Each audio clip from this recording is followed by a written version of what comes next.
Maintenant, on peut évoquer les racines. Alors, les racines, pourquoi les mettre dans le même cours que sur les puissances? Eh bien, pour une très bonne raison, c'est qu'une racine, c'est un cas particulier de puissance, au sens où on a cette formule-là qui est qu'un nombre exposant 1,5, a exposant 1,5, c'est comme racine de a. Et comme on se l'est déjà dit plusieurs fois, les formules se lisent à l'envers, donc ça veut dire aussi qu'une racine vaut comme une puissance 1,5. Si on l'illustre sur deux exemples, un dans le sens direct, un dans le sens indirect, par exemple, prenons 25 puissance 1,5, ben si on sait qu'une puissance 1,5 c'est comme une racine, c'est comme racine de 25, ça se simplifie, ça fait 5. Dans l'autre sens, qu'est-ce qu'on peut imaginer? Mettons par exemple qu'on ait racine de x puissance 8 dans un calcul. Eh bien, comme une racine, c'est une puissance 1,5, changeons-le en x puissance 8, le tout puissance 1,5. Et là, on est bon à nouveau pour cette formule-là. Les exposants se multiplient. 8 fois 1,5 reste 4. On a en fait simplifié en x puissance 4. Très bien. Un mot sur ces deux formules-là. Je les ai mises en face de celles-là et j'ai continué de les appeler fusion. En fait, ces deux-là, ce ne sont jamais que les cas particuliers de celle-là avec n qui vaut 1,5. On peut regarder sur ce tableau-là.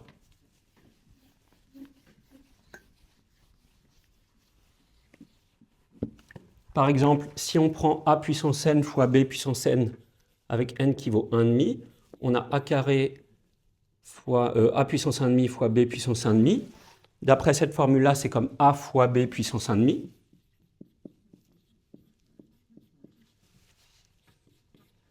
Mais a puissance 1,5, c'est aussi racine de a. B puissance 1,5, c'est racine de b. Et a fois b puissance 1,5, c'est racine de a fois b. Et donc là, on le voit, cette formule-là, en fait, c'est bien un cas particulier de celle-là. Et alors, on va se l'épargner, mais je vous encourage à le faire, vous, sur papier. C'est pareil ici. Si on prend cette formule-là avec n qui vaut 1,5, on va obtenir du coup celle-là. On peut regarder sur des exemples ce qu'elles peuvent donner. Si par exemple j'ai racine de 8 fois racine de 4, mettons, je vais avoir racine de 4 fois 8, donc racine de 32. Bon, racine de 4, c'était pas très malin, ça simplifie. Mettons racine de 5, 5 fois 8, 40, hop, simplifié comme ça. Et dans l'autre sens, si j'ai par exemple racine de 36x, je peux le changer en racine de 36, racine de x, et comme racine de 36, ça fait 6, il reste 6 racine de x, ça tient tout juste. OK. Même principe ici. Dans le sens direct, si on fait par exemple racine de 3 sur racine de 12, c'est donc racine de 3 sur 12. C'est donc racine de 1 quart, et il se trouve que racine de 1 quart, ça fait 1 demi. Et dans l'autre sens, si on veut distribuer une racine sur un quotient, on va le faire ici. Hop. Mettons racine de y puissance 4 sur z puissance 6. Ça fait racine de y puissance 4 sur racine de z puissance 6. Et comme une racine, c'est une puissance 1,5, on peut aussi d'ailleurs faire y puissance 4 puissance 1,5 sur z puissance 6 puissance 1,5. Et vous commencez à connaître le truc. Les puissances se multiplient quand elles sont l'une sur l'autre. Donc en haut, on a 4 fois 1,5, 2. Y puissance 2. Et en bas, z puissance 6 fois 1,5, donc z puissance 3. Et l'expression s'est simplifiée. Donc, ça fait un savoir-faire supplémentaire qui est de justement jouer à fond sur cette ambivalence racine puissance 1,5. En prépa, c'est essentiel. Une racine, c'est une puissance 1,5. Une puissance 1,5, c'est une racine. C'est la même chose mathématiquement. Et on jouera systématiquement sur les deux tableaux dans les calculs de racine et de puissance 1,5. Donc, je le rajoute en savoir-faire ici. On va l'appeler savoir-faire 3 du coup. C'est utiliser, appelons ça l'ambivalence, racine puissance 1,5.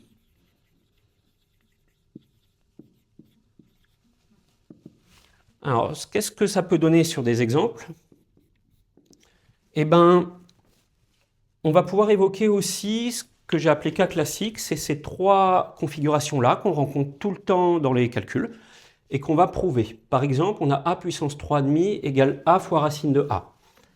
Alors, pour le prouver, je vais mettre, si je mets MQ, ça voudra dire montrons que. Donc, montrons que a puissance 3,5 égale a racine de a. Comment prouver ça? Dem, c'est pour démonstration. Autre point important, les démonstrations pour montrer qu'une quantité 1 est égale à une quantité 2, hein, vos profs s'ils font bien les choses, ils vous le diront, on peut soit partir de la quantité 1 pour aller vers la quantité 2, soit aussi partir de la quantité 2 pour aboutir à la quantité 1. Ben ici, c'est justement ce qu'on va faire. Partons de a racine de a. Alors, il se trouve que racine de a, c'est ce qu'on souhaite illustrer, c'est a puissance 1,5. Et que a qui est là, c'est comme a puissance 1. Donc on a a puissance 1 fois 1,5. Et on est sur cette règle-là, les exposants s'additionnent. A puissance 1 plus 1,5, c'est a puissance 3,5. Et on a prouvé cette formule-ci. On peut prouver la deuxième. Pour être cohérent avec ce qui est écrit là-bas, je vais mettre 1 et 2. Montrons que a sur racine de a égale racine de a. Alors, on peut par exemple le faire comme ça. Partons de a sur racine de a. J'ai oublié de le dire, mais si vous demandiez, quand on doit prouver une égalité, si on part plutôt de la droite pour aller vers la gauche ou plutôt de la gauche vers la droite, il y a une règle qui marche très bien, c'est de partir de la quantité la plus compliquée. C'est paradoxal, mais en fait, la quantité la plus compliquée, c'est celle aussi sur laquelle souvent il y a le plus de choses à faire. Donc, c'est le bon point de départ, parce que c'est celui sur lequel on peut être le plus créatif. Donc, partons de la quantité qui est la plus compliquée des deux, a sur racine de a. Et donc, on va faire comme avant. Changeons le racine de a, on a a puissance 1,5. Changeons d'ailleurs le a, on a a puissance 1. Et ici, on est sur cette règle-là. On a a puissance 1 moins 1,5. On a a puissance 1,5 et a puissance 1,5. Et bien, toujours avec cette ambivalence puissance 1,5 racine, c'est en fait racine de a. Très bien. Celle-là, je vous la laisse en exercice, elle se traite à peu près comme celle-ci, et justement, elle est très bien à faire aussi. Donc, vraiment, je vous encourage à la faire également. Pour insister un petit peu sur ces mélanges de racines et de puissance 1,5, faisons-en un autre. Prenons celui-là. Alors, je vais vous proposer, je vais le retrouver. Hop, prenons ça.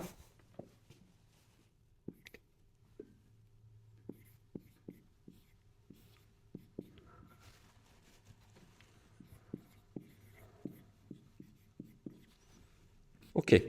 Alors, dans cette ligne de calcul, on a à la fois des racines et une puissance moins 1,5, mais on peut peut-être en faire une puissance 1,5. Alors déjà, il y a un racine de 4. Racine de 4, on va tout de suite le changer en un 2. Le reste, je le laisse. Je préfère faire un calcul à la fois. Alors ici, on a puissance moins 1,5. Si on pouvait le changer en une puissance 1,5, on pourrait changer ça en une racine. Et si d'ailleurs, je vois un petit peu plus loin, si on changeait ça en une racine, par regroupement des racines, comme les racines vont bien les unes avec les autres, on pourrait peut-être regrouper les quantités. Alors pour ça, il faudrait se débarrasser de ce moins. Et là, on peut utiliser cette formule-là, lue à l'envers. A puissance moins 1,5, c'est aussi 1 sur A puissance 1,5. Ça veut dire que ça, on peut le changer en un 1 sur 2y puissance 1,5. Et puisqu'une puissance 1,5, c'est une racine, libre à nous de changer ceci en un racine de 2y. OK. Là, ici, un rappel, quand on a un chiffre devant une fraction, si on le juge pertinent, on peut mettre le chiffre au numérateur de la fraction. Donc, on récupère cette fraction-là. Et cette fraction-là, je poursuis ici. Comme les racines se fusionnent sur les quotients, on a racine de 2 sur 2y. On a racine, du coup, par simplification par 2 de 1 sur y. On peut laisser comme ça, c'est très bien. Si on veut, on peut encore faire dispatcher la racine en racine de 1 sur racine de y. Et comme racine de 1, c'est 1, on a 1 sur racine de y. Et on a simplifié. Très bien. Donc, puissance 1,5 égale racine, racine égale puissance 1,5. Ces deux terminologies, en fait, veulent dire la même chose. Parfait. Alors, il ne reste plus qu'une chose à dire, maintenant que les formules sont déclinées et puis qu'on a 3 à savoir-faire. Il en reste un dernier qui est bien connu des deuxième années, c'est la fameuse quantité conjuguée. Alors, cette quantité conjuguée, je n'ai pas pu la faire figurer sur le tableau, mais vous allez avoir ici un cadran qui va vous montrer un certain nombre de configurations dans lesquelles on a à chaque fois une racine plus ou moins une autre. L'addition ou la soustraction de racines étant soit au numérateur d'une ligne de calcul, soit dans un dénominateur. Alors, nous, on va expliquer le concept sur cette configuration-là. Donc déjà, le concept, on va l'appeler savoir-faire 4.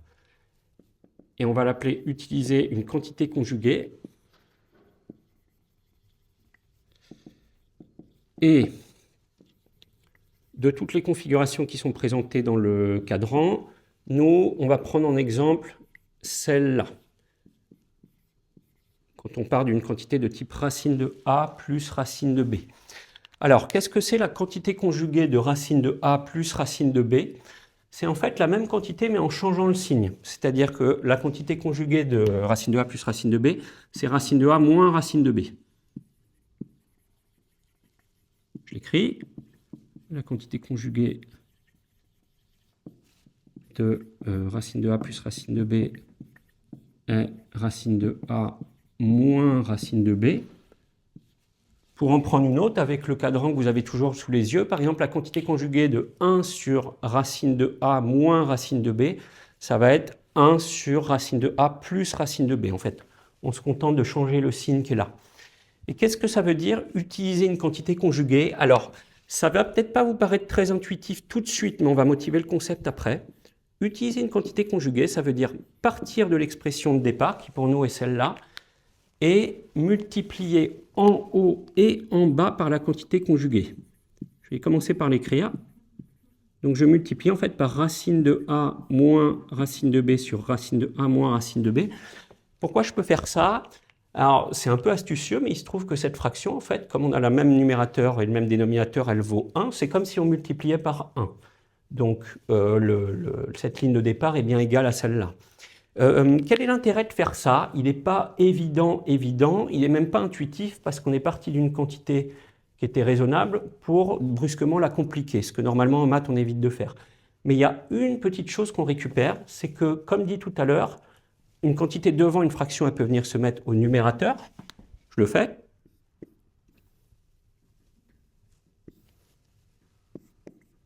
Donc au numérateur, on va faire figurer racine de A plus racine de B sur racine de A moins racine de B.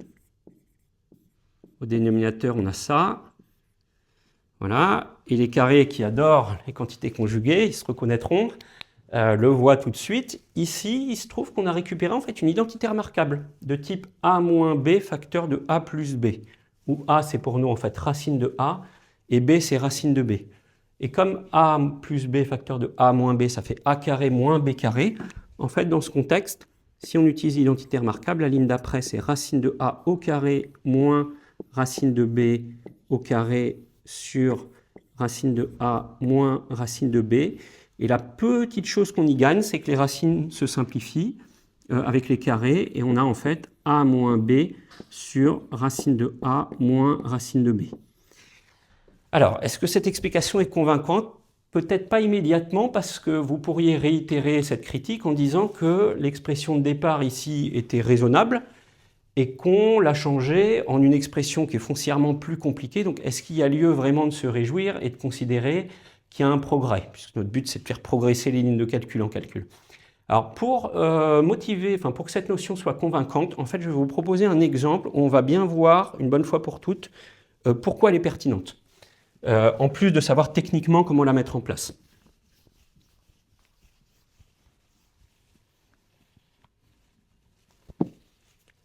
Alors, pour l'exemple, on va reparler un petit peu d'une chose que vous connaissez depuis le lycée, des calculs de limite. Alors, prenons cette limite-là. Limite quand x tend vers plus l'infini de racine de x plus 1 moins racine de x. C'est un énorme classique de calcul de prépa. Si vous fichez les classiques, ce que je vous encourage à faire, ça peut être un des premiers. Il est partout dans les livres, partout dans les cours, partout dans les sujets de concours aussi. Alors, comment ils se traitent? Là, on a une racine moins une autre. Eh bien, pourquoi pas tenter de multiplier par la quantité conjuguée? Alors là, vous pouvez, si vous voulez mettre sur pause, et trouver vous-même quelle est la quantité conjuguée de racine de x plus 1 moins racine de x. Moi, je vais l'écrire tout de suite. La quantité conjuguée de racine de x plus 1 moins racine de x, c'est en fait racine de x plus 1 plus racine de x. Et comme multiplier par la quantité conjuguée, ça veut dire le faire au numérateur et au dénominateur, on récupère ça. Et là, je vais le faire un petit peu plus vite que tout à l'heure.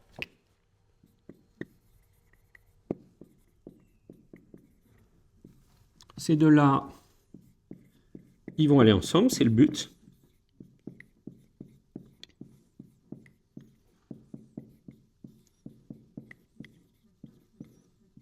Celui du bas, on va voir qu'il ne bouge plus. Il est bien comme il est. Et pourquoi déjà les deux du haut sont ensemble, d'après vous? Eh bien, pour former une identité remarquable, comme avant.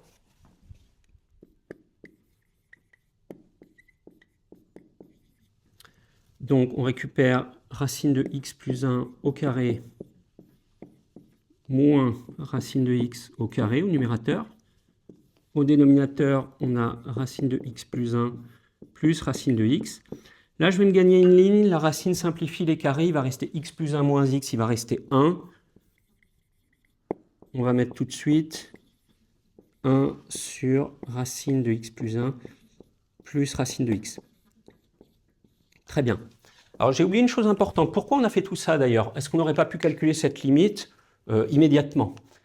Si on fait tendre x vers plus l'infini, vous allez refaire des calculs de limite souvent à l'automne, vers octobre, je pense, dans la plupart des prépas. Et vous verrez ou reverrez que si on fait tendre x vers plus l'infini dans cette limite-là, le racine de x plus 1, il tend vers plus l'infini. Le moins racine de x du fait du moins, il tend vers moins l'infini. Et plus l'infini, moins l'infini, vous le savez depuis le lycée, c'est ce qu'on appelle une forme indéterminée. Une FI, comme on dit. Et quand on est devant une forme indéterminée, il faut faire progresser la ligne de calcul, parce que comme la terminologie l'indique, ça veut dire qu'on ne peut pas encore calculer la limite. Donc c'est pour ça qu'on a fait tout ça, et donc au prix d'une quantité conjuguée. Et arrivé là, si on retente notre chance et qu'on fait tendre x vers plus l'infini, lui il tend vers plus l'infini toujours, mais lui, comme le moins est devenu un plus, en fait, il tend cette fois vers plus l'infini. Donc ça se passe beaucoup mieux. Le dénominateur plus l'infini plus l'infini, ça fait plus l'infini. Et règle de limite, 1 sur l'infini, ça donne 0. Et donc la limite est calculée, elle donne 0. Et surtout, on a un exemple convaincant qui montre que cette idée de quantité conjuguée est pertinente. Elle sera pertinente dans d'autres contextes, mais ça c'est un exemple vraiment standard pour le voir. Voilà, ça fait le tour pour les racines et les puissances. On est bon. Il vous reste à bien retravailler tout ça, à tenter des choses, à essayer, à raturer, retenter, vous satisfaire de réussir. Pas paniquer si ça ne marche pas tout de suite, il faudra forcément un certain temps. On peut récapituler tout ce qu'on a vu d'important. Première chose, donc, c'est que les formules de puissance, elles sont vraiment à la base des calculs en prépa. Elles sont au bas de l'escalier, pour reprendre cette métaphore-là. Je vais ajouter une autre métaphore, c'est que les puissances, elles sont un peu comme de la pâte à modeler, c'est-à-dire qu'on peut souvent les reformer, les recalibrer comme on veut. On l'a fait beaucoup de fois aujourd'hui, on était devant des calculs et on s'est dit, tiens, si je changeais comme ci, comme ça, je pourrais faire ci, je pourrais faire ça. C'est un outil très malléable, les puissances, et donc très agréable par rapport à d'autres outils qui sont beaucoup plus rigides. Les puissances, vous pouvez vous mettre dans l'esprit que c'est un outil agréable à utiliser, et donc c'est notre compagnon de voyage privilégié dans les calculs. Quoi d'autre? Le fait que les racines sont des cas particuliers de puissance, donc il convient de travailler les racines en même temps que les puissances. Troisième chose, les racines sont des puissances 1/2, donc racine égale puissance 1/2 égale racine. Et puis il y a la notion de quantité conjuguée qu'on vient de voir, la notion de puissance pure, et quelques conseils au passage, je vous les redonne en pêle-mêle. Donnez des noms aux formules, si elles n'en ont pas, ça peut toujours aider. tenter des exemples numériques. Si vous dites, tiens, ben pourquoi cette formule elle est vraiment vraie, est-ce que je pourrais pas essayer avec n égale 2, n égale 3, faites-le. Il y a de bonnes chances que, comme nous tout à l'heure, vous voyez le cœur de la formule apparaître. Et là, c'est très satisfaisant quand on y arrive. Et puis, dernière chose, pas hésiter à garder le cours sous les yeux dès que nécessaire, comme on l'a fait là. Je vous recommande vraiment de toujours mettre le cours, par exemple, sur la gauche, garder un coin libre sur la droite, et puis faire le va-et-vient entre les deux. C'est encore le meilleur moyen de travailler. Voilà, merci beaucoup d'avoir suivi. J'espère que ça vous a été utile.